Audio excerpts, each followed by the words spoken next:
வேலை வாய்ப்புகளை உருவாக்காமல் எவ்வளவு காலத்திற்கு இலவசங்களை வழங்குவீர்கள் என்று மத்திய அரசுக்கு உச்சநீதிமன்றம் கேள்வி எழுப்பியுள்ளது.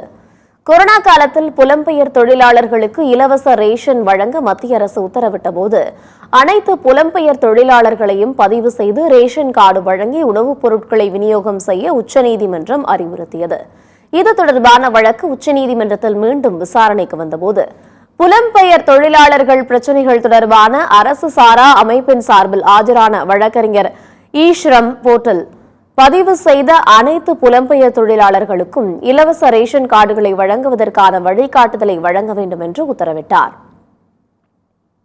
தேசிய உணவு பாதுகாப்பு சட்டம் 2013 கீழ் நாட்டில் 81 கோடி பேருக்கு இலவச ரேஷன் வழங்கப்படுவதாக மத்திய அரசின் சார்பில் தெரிவிக்கப்பட்டது.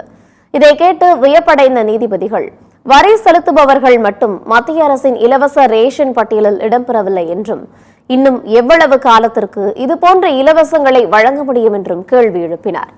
புலம்பெயர் தொழிலாளர்களுக்கு வேலை வாய்ப்பு மற்றும் திறன் மேம்பாடு ஆகியவற்றை உருவாக்குவது குறித்து ஏன் சிந்திக்கக்கூடாது என்றும் நீதிபதிகள் கேள்வி எழுப்பினர்.